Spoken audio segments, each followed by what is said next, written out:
And we're going to start with Miss Cindy Ott, yes, who is here with her attorney. And the committee was notified that Leanne, I don't know what I'm saying, is it Foray or Forret? Foray. Foray? Yeah, that she will not be able to testify today and has been excused. Okay. Representative Marshall. Thank you, Mr. Acting Chairman, Vice Chair Jordan. Are we going to implement the 3-minute rule as we have done in the past so that we could expedite this matter? If it becomes necessary, we'll go through the first couple of witnesses. We feel we need it, we will certainly do that. I would certainly like to do that. All right, do you want to make that motion? I certainly do. All right, so we have a motion to implement the 3-minute rule. Is there any objection? There's no objection to implementing the 3-minute rule. The 3-minute rule is in effect. So in effect, just so that you will understand, what we've done is implemented a 3-minute rule, so we're actually to limit your testimony, your opening statements to 3 minutes. If any questions are asked, each individual question will last about no more than 3 minutes, but you can, I mean, it could be unlimited questions, but we just try to do that to be efficient. We have not actually prepared any statement, opening statement in this matter. We've responded to your subpoena to answer any questions. I'm sorry. Put a mic closer to you. It's not on. Is it on now? Yeah, there you go. Sorry about that. We have actually not prepared any. Please introduce yourself. I'm sorry. My name is Catherine Mare. I'm an attorney. I represent Ms. Ott, Cindy Ott, here in these proceedings. Ms. Ott has not actually prepared any statement. She is responding to this subpoena that you've issued to her to answer any questions that the committee may have of her in this matter. All right. Thank you. And as I understand it, Ms. Ott was one of the EMS workers that arrived on the scene to attend to Mr. Greene? That is correct. All right. Does Ms. Ott wish to make any statements? No, sir. Okay. Do we have any questions for Ms. Ott? Does anyone have any questions for Ms. Ott? Okay, hold on one second. Representative Bacala. Yes, ma'am, Ms. Ott. Listen, we're only here for information purpose only, so please feel relaxed. I know you brought your attorney, but just in furtherance, you had the occasion to pick up Mr. Greene's at the scene and transport him to a hospital, correct? That is correct. And when y'all arrived, what did y'all see signs of life on the scene? I know that some of the reports I've read mentioned that on the way to the hospital it appeared that he died. Do you feel like he had passed away at the scene, or had he passed away in the ambulance? When we got there, he was apneic, and I could not find a pulse. So we moved him quickly to the... All right. Which in lay terms mean that you saw no signs of life on the scene? That's correct. Okay. And in the ambulance, you guys started CPR? That is correct. And I noticed in the autopsy report there's a reference to fracture to the sternum and some other internal damage. Is that could be, some of that damage could be from you guys conducting CPR? That is indicative of CPR. And could you tell me what other injuries might be indicative of the CPR?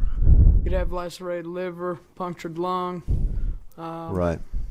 Okay, so just it's conceivable that some of the injuries that were noted in the autopsy were as a result of the CPR. That is correct. Okay, and besides, could you briefly describe the external injuries which you saw on Mr. Greene when you first encountered him, and that might be lacerations, bruise, whatever you might have seen?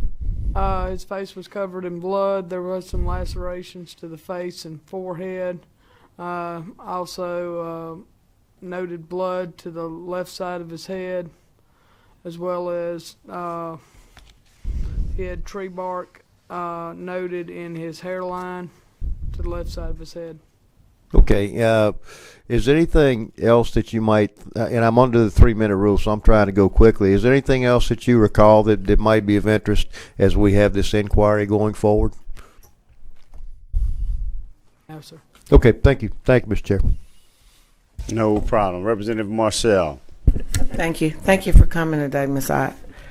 Do you recall, first of all, do you know any of the officers that were there? Because you work this area frequently. Is that accurate to say?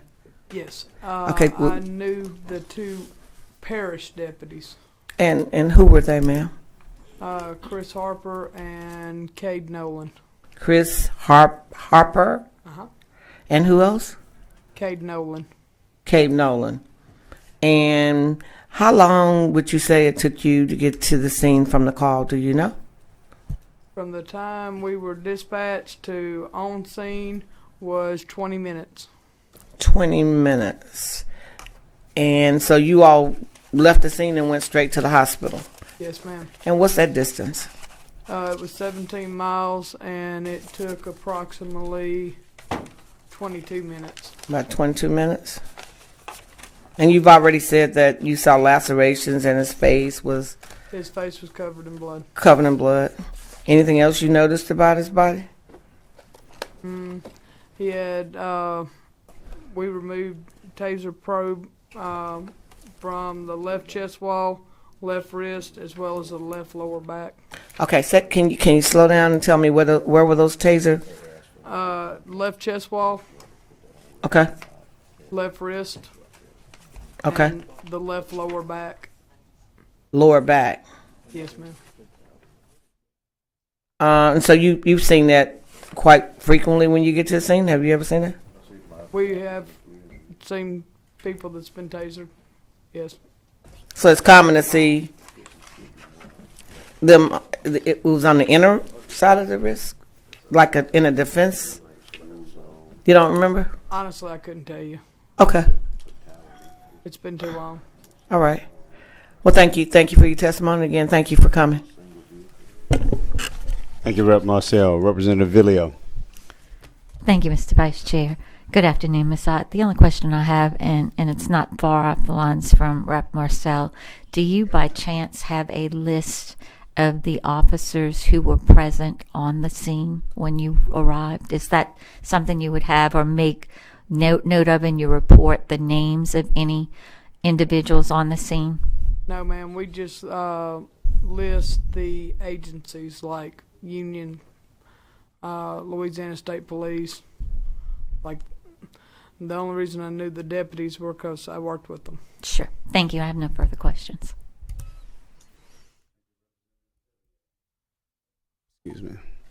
All right, I do have a few questions. So, when you were dispatched, what did this dispatcher tell you? What type of scene were you Dispatched to a traffic accident. to? A traffic accident. And when you got to the scene, did the officers tell you that it was a traffic accident? I don't remember speaking to the officers. I spoke to the first responders on scene, the volunteer fire department members, and they told me he was unresponsive, and we kind of went from there. All right. So I'm just curious. So when they make these, when they dispatch out, the volunteer fire department and EMS both report to the scene, and is it just that the volunteer fire department got there before you guys? They are about 1.5 miles away. We're 15, Okay. 14. So had they performed any type of CPR or resuscitative type measures before you got there? No, they had started doing like vital signs and stuff like that. Okay. Did you ever speak to any of the officers about what happened on the scene? Honestly, I don't really remember, but in EMS, usually when you have somebody that's unresponsive, you kind of get tunnel vision, and Right. I only have eyes for one person at that point. All right. Well, look, I appreciate it. Hold on. Representative Bacala again. I think you covered it. All right. Representative Marcel. Yeah, you mentioned the fire department was there for the rescue. Yes. So do you know what time the call came? And they got there before you guys. Yes. You know how long they had been there? Not exactly. We don't have their times. They were there before us, though. So I don't want to cut you off, but was it like a 911 call goes out, right? They call for EMS when we go en route. we asked them to dispatch first responders of that area. Okay, so that meant that the fire department arrived there before you, and Yes. did they assist you? Yes. They did. Okay, thank you. Thank you, Representative Marcel. Representative Bacala again. I do have one more question. When you arrived and the fire department personnel were on working on him, can you tell me, was Mr. Greene sitting in a sitting position, laying down on his back, on his side? What and it's When we got there, he was being propped up against a state trooper's leg. and was he handcuffed, leg Yes. irons? I'm not 100% sure about the leg irons, but he was handcuffed. Okay, and did you guys ask that the handcuffs be removed, or how did Yes. that? Okay, so But they did not wish to completely unhandcuff him, so they handcuffed his right arm to the stretcher. all right, and then if I'm not mistaken, a law enforcement officer rode with you guys to the Yes. so y'all were accompanied in the back of the ambulance, I guess. Yes. Okay, and at the hospital, just give me a real quick. When you get to the hospital, he's unloaded. I know. At what point is he uncuffed? Is it creating an issue for the treatment? Of course, I know he's CPR. They said he had to be uncuffed, and the That's state, uncuffed from the bed, from Yeah. the stretcher. yes, and from there he was moved over to Glenwood's stretcher. And it ended at what point was CPR stopped? It was stopped in the ER at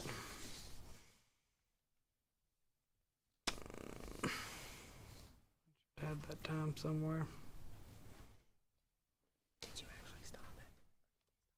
They stopped it in the ER. Okay, and could you tell me roughly how long it was after he arrived at the ER that they determined he could not be resuscitated? Just roughly. I mean, if it's 10 minutes, 20 minutes, an hour, somewhere in that. Just off the top of my head, I cannot tell you. If I look through this report long enough, I'll find the time it was discontinued. Well, do you know what time you arrived? I think we'd need that if you found the discontinued time. We arrived at 1:25. At the hospital? Yes, sir. Okay. If you find it, just kind of jump in and let us know. Otherwise, I'll turn the mic over to anyone else that may have a question, Mr. Chair. Thank you, Representative Bacala. Ms. Ott, just as a point of clarification, would you restate the names of the two officers that you knew, the parish officers that were on the scene? Chris Harper and Cade Nolan. Nolan and Harper. All right. And just for clarification, is it common for unresponsive patients to remain handcuffed on the way to the hospital? No. All right. So you found that to be uncommon in this. This was an uncommon situation. Uncommon to me. Okay. No, that's fine. All right. It appears that the board is clear. I don't think we have any, unless anyone has any other questions. We thank you for your testimony. Thank you.